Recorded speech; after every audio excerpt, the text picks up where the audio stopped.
नमस्तेस्तु महामाये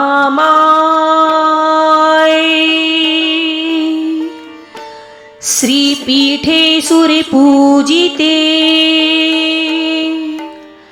शंखचक्र गदाहस्ते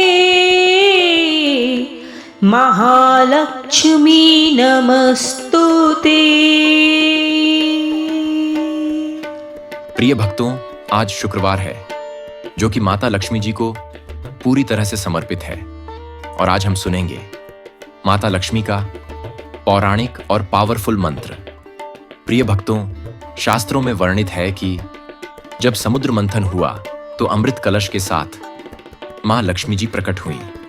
समस्त देवताओं और राराषि मुनियों ने उन्हें सृष्टि की संपदा की अधिष्ठात्री देवी मानकर उनकी आराधना की। कहते हैं उसी समय महर्षि भृगु ने इस दिव्य मंत्र का प्रथम उच्चारण किया था। शास्त्रों में वर्णन है कि महर्षि भृगु ने इस मंत्र के जाप से अपने आश्रम में अनंत समृद्धि का द्वार खोला। जहां पहले साधारण व्यवस्था थी, वहां देवी लक्ष्मी के आशीर्वाद से अन्न, धन और वैभव का अंबार लग गया। तभी से यह मंत्र संपूर्ण ऐश्वर्य और सुख समृद्धि का मंत्र कहलाया। माता लक्ष्मी का यह महामंत्र केवल धन संपत्ति ही नहीं, बल्कि घर में सौभाग्य, शांति और सकारात्मक ऊर्जा का भी संचार करता है। जो साधक इसे श्रद्धा और नियम से जपता है, उसके जीवन से दरिद्रता, बाधाएं और नकारात्मक ऊर्जा स्वतः दूर हो जाती हैं। प्रिय भक्तों, आप सभी को आज इस मंत्र का जाप कम से कम 108 बार के लिए करना है और यदि आप 108 बार श्रवण नहीं कर सकते हैं तो 21 या फिर 51 बार के लिए जरूर करें। तो आइए श्रद्धा और विश्वास के साथ इस दिव्य लक्ष्मी मंत्र का जप करें और अपने जीवन को सुख, शांति और समृद्धि से भर दें। लेकिन सबसे पहले इस वीडियो को ज्यादा से ज्यादा लोगों तक पहुंचाने के लिए इसे लाइक और शेयर जरूर करें। माता लक्ष्मी की कृपा हमेशा आप पर बनी रहे, इसके लिए चैनल को सब्सक्राइब कर लें और कमेंट बॉक्स में जय मां लक्ष्मी लिखकर माता के चरणों में अपनी हाजिरी लगाएं। एक बार प्रेम से बोलिए जय मां लक्ष्मी। ओम ह्रीं श्रीं क्लीं श्री महालक्ष्म्यै नमः। ओम ह्रीं श्रीं क्लीं श्री महालक्ष्म्यै नमः। ओम ह्रीं श्रीं क्लीं श्री महालक्ष्म्यै नमः। ओम ह्रीं श्रीं क्लीं श्री महालक्ष्म्यै नमः। ओम ह्रीं श्रीं क्लीं श्री महालक्ष्म्यै नमः। ओम ह्रीं श्रीं क्लीं श्री महालक्ष्म्यै नमः। ओम ह्रीं श्रीं क्लीं श्री महालक्ष्म्यै नमः।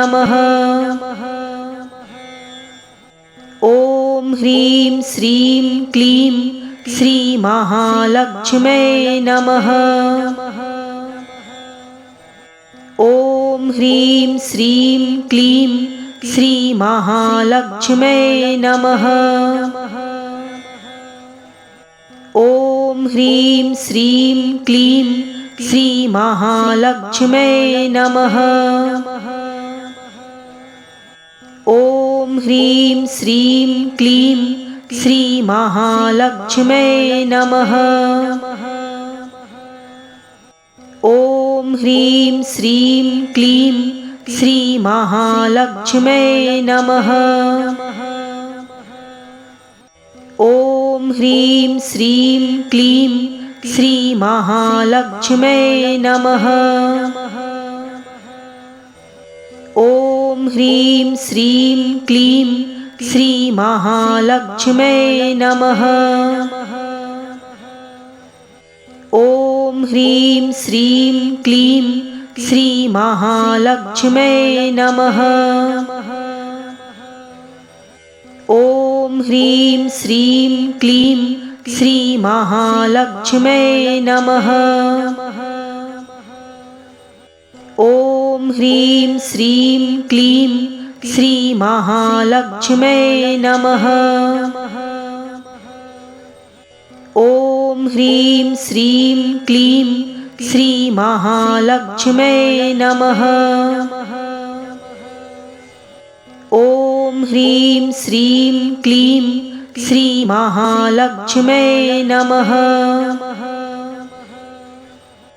ॐ ह्रीं श्रीं क्लीं श्रीमहालक्ष्म्यै नमः।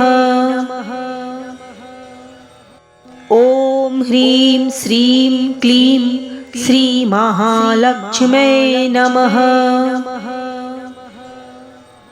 ॐ ह्रीं श्रीं क्लीं श्रीमहालक्ष्म्यै नमः। ॐ ह्रीं श्रीं क्लीं श्रीमहालक्ष्म्यै नमः। ॐ ह्रीं श्रीं क्लीं श्रीमहालक्ष्म्यै नमः। ॐ ह्रीं श्रीं क्लीं श्रीमहालक्ष्म्यै नमः। ॐ ह्रीं श्रीं क्लीं श्रीमहालक्ष्म्यै नमः। ॐ ह्रीं श्रीं क्लीं श्रीमहालक्ष्म्यै नमः। ॐ ह्रीं श्रीं क्लीं श्रीमहालक्ष्म्यै नमः। ॐ ह्रीं श्रीं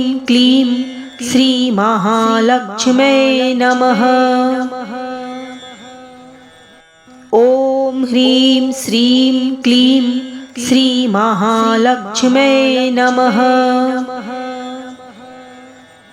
ॐ ह्रीं श्रीं क्लीं श्रीमहालक्ष्म्यै नमः। ॐ ह्रीं श्रीं क्लीं श्रीमहालक्ष्म्यै नमः। ॐ ह्रीं श्रीं क्लीं श्रीमहालक्ष्म्यै नमः। ॐ ह्रीं श्रीं क्लीं श्रीमहालक्ष्म्यै नमः। ॐ ह्रीं श्रीं क्लीं श्रीमहालक्ष्म्यै नमः। ॐ ह्रीं श्रीं क्लीं श्रीमहालक्ष्म्यै नमः। ॐ ह्रीं श्रीं क्लीं श्रीमहालक्ष्म्यै नमः। ॐ ह्रीं श्रीं क्लीं श्रीमहालक्ष्म्यै नमः। ॐ ह्रीं श्रीं क्लीं श्रीमहालक्ष्म्यै नमः। ॐ ह्रीं श्रीं क्लीं श्रीमहालक्ष्म्यै नमः। ॐ ह्रीं श्रीं क्लीं श्रीमहालक्ष्म्यै नमः।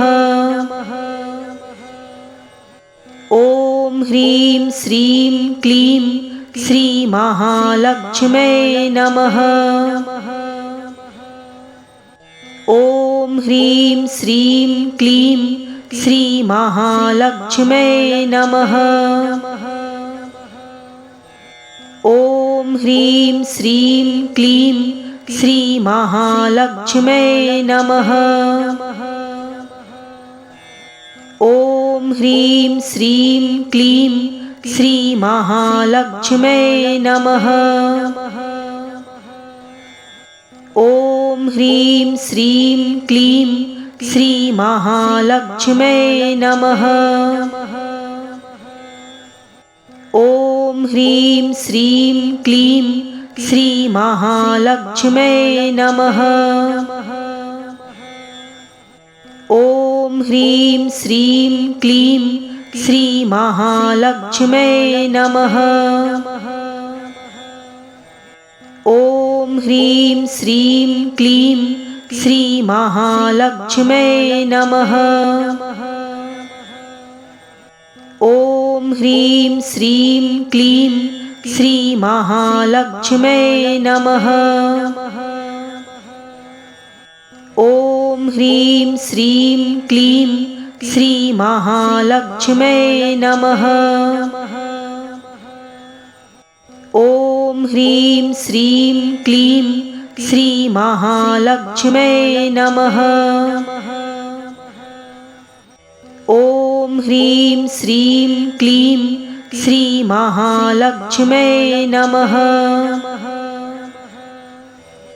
ॐ ह्रीं श्रीं क्लीं श्रीमहालक्ष्म्यै नमः। ॐ ह्रीं श्रीं क्लीं श्रीमहालक्ष्म्यै नमः। ॐ ह्रीं श्रीं क्लीं श्रीमहालक्ष्म्यै नमः। ॐ ह्रीं श्रीं क्लीं श्रीमहालक्ष्म्यै नमः। ॐ ह्रीं श्रीं क्लीं श्रीमहालक्ष्म्यै नमः। ॐ ह्रीं श्रीं क्लीं श्रीमहालक्ष्म्यै नमः। ॐ ह्रीं श्रीं क्लीं श्रीमहालक्ष्म्यै नमः। ॐ ह्रीं श्रीं क्लीं श्रीमहालक्ष्म्यै नमः। ॐ ह्रीं श्रीं क्लीं श्रीमहालक्ष्म्यै नमः। ॐ ह्रीं श्रीं क्लीं श्रीमहालक्ष्म्यै नमः। ॐ ह्रीं श्रीं क्लीं श्रीमहालक्ष्म्यै नमः।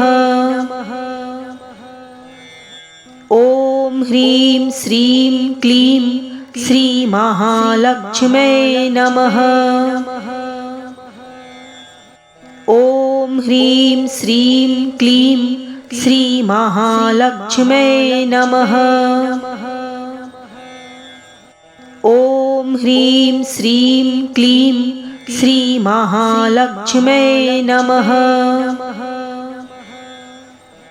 ॐ ह्रीं श्रीं क्लीं श्रीमहालक्ष्म्यै नमः। ॐ ह्रीं श्रीं क्लीं श्रीमहालक्ष्म्यै नमः। ॐ ह्रीं श्रीं क्लीं श्रीमहालक्ष्म्यै नमः।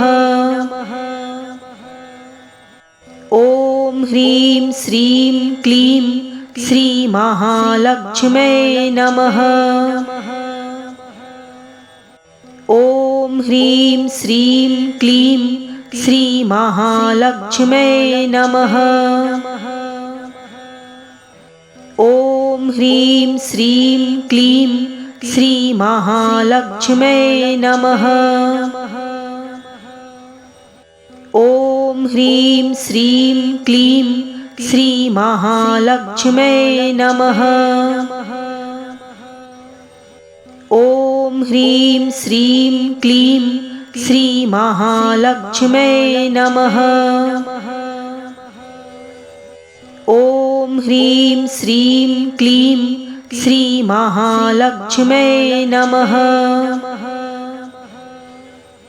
ॐ ह्रीं श्रीं क्लीं श्रीमहालक्ष्म्यै नमः। ॐ ह्रीं श्रीं क्लीं श्रीमहालक्ष्म्यै नमः। ॐ ह्रीं श्रीं क्लीं श्रीमहालक्ष्म्यै नमः। ॐ ह्रीं श्रीं क्लीं श्रीमहालक्ष्म्यै नमः। ॐ ह्रीं श्रीं क्लीं श्रीमहालक्ष्म्यै नमः।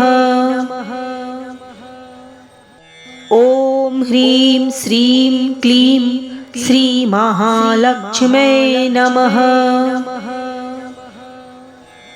ॐ ह्रीं श्रीं क्लीं श्रीमहालक्ष्म्यै नमः। ॐ ह्रीं श्रीं क्लीं श्रीमहालक्ष्म्यै नमः। ॐ ह्रीं श्रीं क्लीं श्रीमहालक्ष्म्यै नमः। ॐ ह्रीं श्रीं क्लीं श्रीमहालक्ष्म्यै नमः। ॐ ह्रीं श्रीं क्लीं श्रीमहालक्ष्म्यै नमः। ॐ ह्रीं श्रीं क्लीं श्रीमहालक्ष्म्यै नमः।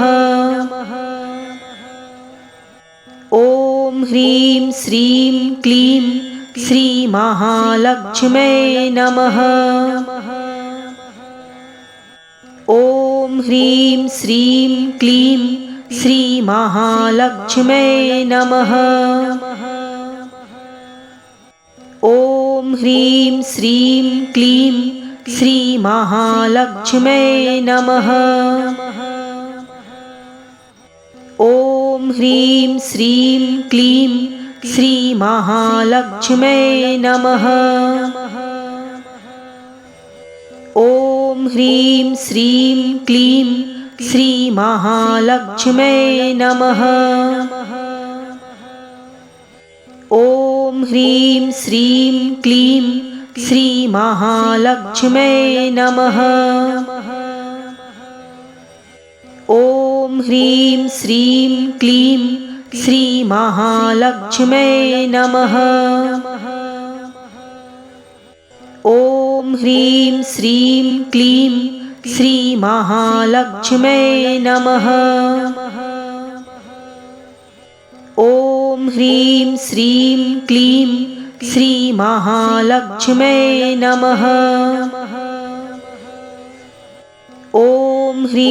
श्रीं क्लीं श्रीमहालक्ष्म्यै नमः। ॐ ह्रीं श्रीं क्लीं श्रीमहालक्ष्म्यै नमः। ॐ ह्रीं श्रीं क्लीं श्रीमहालक्ष्म्यै नमः। ॐ ह्रीं श्रीं क्लीं श्रीमहालक्ष्म्यै नमः। ॐ ह्रीं श्रीं क्लीं श्रीमहालक्ष्म्यै नमः। ॐ ह्रीं श्रीं क्लीं श्रीमहालक्ष्म्यै नमः। ॐ ह्रीं श्रीं क्लीं श्रीमहालक्ष्म्यै नमः। ॐ ह्रीं श्रीं क्लीं श्रीमहालक्ष्म्यै नमः। ॐ ह्रीं श्रीं क्लीं श्रीमहालक्ष्म्यै नमः। ॐ ह्रीं श्रीं क्लीं श्रीमहालक्ष्म्यै नमः।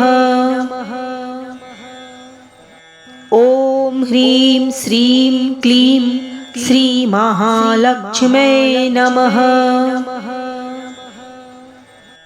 ॐ ह्रीं श्रीं क्लीं श्रीमहालक्ष्म्यै नमः। ॐ ह्रीं श्रीं क्लीं श्रीमहालक्ष्म्यै नमः। ॐ ह्रीं श्रीं क्लीं श्रीमहालक्ष्म्यै नमः। ॐ ह्रीं श्रीं क्लीं श्रीमहालक्ष्म्यै नमः।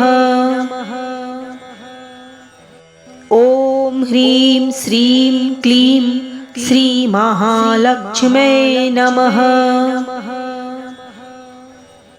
ॐ ह्रीं श्रीं क्लीं श्रीमहालक्ष्म्यै नमः। ॐ ह्रीं श्रीं क्लीं श्रीमहालक्ष्म्यै नमः। ॐ ह्रीं श्रीं क्लीं श्रीमहालक्ष्म्यै नमः। ॐ ह्रीं श्रीं क्लीं श्रीमहालक्ष्म्यै नमः। ॐ ह्रीं श्रीं क्लीं श्रीमहालक्ष्म्यै नमः। ॐ ह्रीं श्रीं क्लीं श्रीमहालक्ष्म्यै नमः। ॐ ह्रीं श्रीं क्लीं श्रीमहालक्ष्म्यै नमः।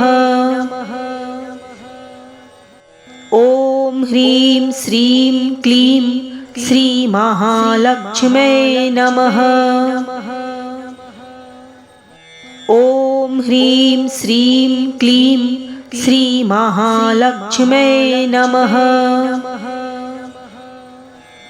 ॐ ह्रीं श्रीं क्लीं श्रीमहालक्ष्म्यै नमः। ॐ ह्रीं श्रीं क्लीं श्रीमहालक्ष्म्यै नमः। ॐ ह्रीं श्रीं क्लीं श्रीमहालक्ष्म्यै नमः। ॐ ह्रीं श्रीं क्लीं श्रीमहालक्ष्म्यै नमः। ॐ ह्रीं श्रीं क्लीं श्रीमहालक्ष्म्यै नमः। ॐ ह्रीं श्रीं क्लीं श्रीमहालक्ष्म्यै नमः। ॐ ह्रीं श्रीं क्लीं श्रीमहालक्ष्म्यै नमः। ॐ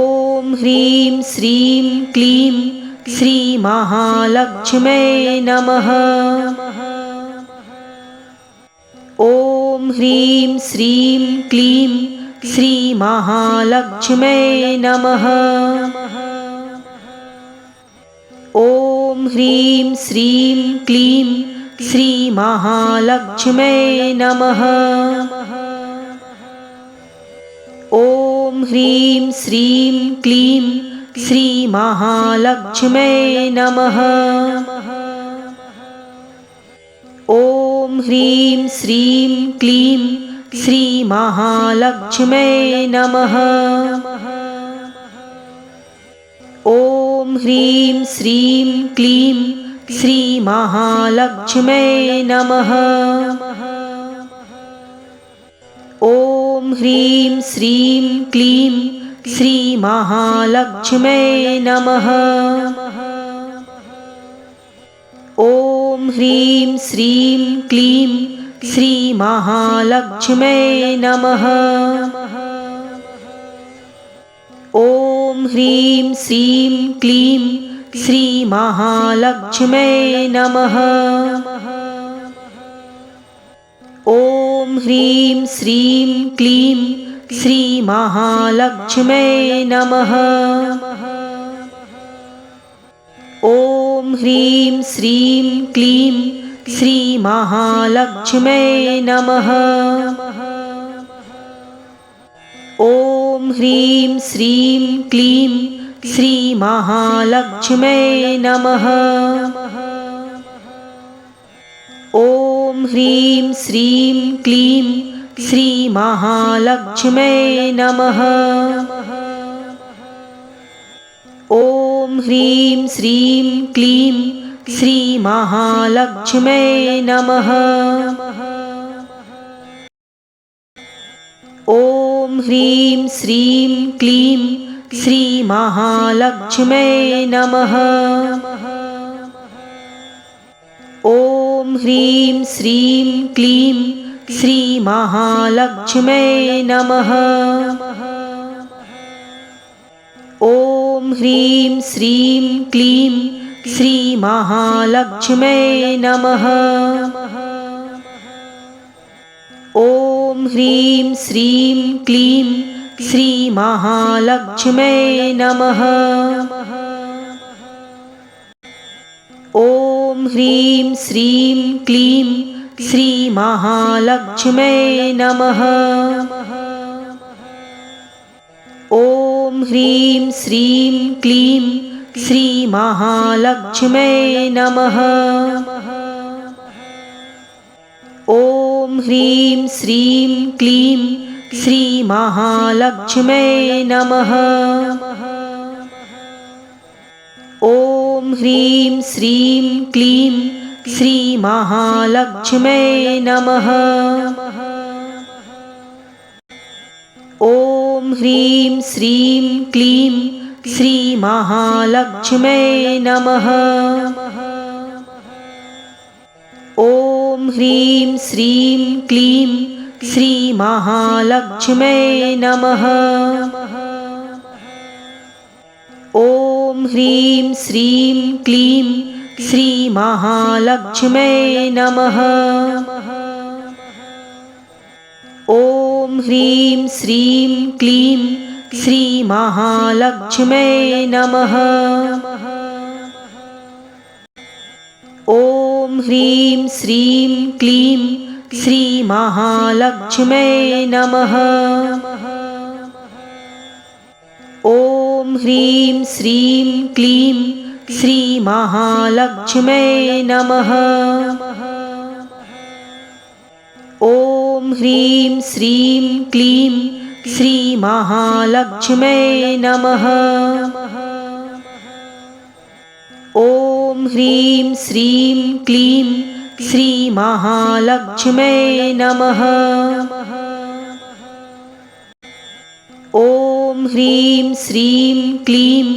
श्रीमहालक्ष्म्यै नमः। ॐ ह्रीं श्रीं क्लीं श्रीमहालक्ष्म्यै नमः। ॐ ह्रीं श्रीं क्लीं श्रीमहालक्ष्म्यै नमः। ॐ ह्रीं श्रीं क्लीं श्रीमहालक्ष्म्यै नमः। ॐ ह्रीं श्रीं क्लीं श्रीमहालक्ष्म्यै नमः। ॐ ह्रीं श्रीं क्लीं श्रीमहालक्ष्म्यै नमः। ॐ ह्रीं श्रीं क्लीं श्रीमहालक्ष्म्यै नमः। ॐ ह्रीं श्रीं क्लीं श्रीमहालक्ष्म्यै नमः। ॐ ह्रीं श्रीं क्लीं श्रीमहालक्ष्म्यै नमः। ॐ ह्रीं श्रीं क्लीं श्रीमहालक्ष्म्यै नमः। ॐ ह्रीं श्रीं क्लीं श्रीमहालक्ष्म्यै नमः। ॐ ह्रीं श्रीं क्लीं श्रीमहालक्ष्म्यै नमः। ॐ ह्रीं श्रीं क्लीं श्रीमहालक्ष्म्यै नमः। ॐ ह्रीं श्रीं क्लीं श्रीमहालक्ष्म्यै नमः। ॐ ह्रीं श्रीं क्लीं श्रीमहालक्ष्म्यै नमः। ॐ ह्रीं श्रीं क्लीं श्रीमहालक्ष्म्यै नमः। ॐ ह्रीं श्रीं क्लीं श्रीमहालक्ष्म्यै नमः। ॐ ह्रीं श्रीं क्लीं श्रीमहालक्ष्म्यै नमः। ॐ ह्रीं श्रीं क्लीं श्रीमहालक्ष्म्यै नमः। ॐ ह्रीं श्रीं क्लीं श्रीमहालक्ष्म्यै नमः। ॐ ह्रीं श्रीं क्लीं श्रीमहालक्ष्म्यै नमः। ॐ ह्रीं श्रीं क्लीं श्रीमहालक्ष्म्यै नमः। ॐ ह्रीं श्रीं क्लीं श्रीमहालक्ष्म्यै नमः। ॐ ह्रीं श्रीं क्लीं श्रीमहालक्ष्म्यै नमः। ॐ ह्रीं श्रीं क्लीं श्रीमहालक्ष्म्यै नमः। ॐ ह्रीं श्रीं क्लीं श्रीमहालक्ष्म्यै नमः। ॐ ह्रीं श्रीं क्लीं श्रीमहालक्ष्म्यै नमः। ॐ ह्रीं श्रीं क्लीं श्रीमहालक्ष्म्यै नमः। ॐ ह्रीं श्रीं क्लीं श्रीमहालक्ष्म्यै नमः।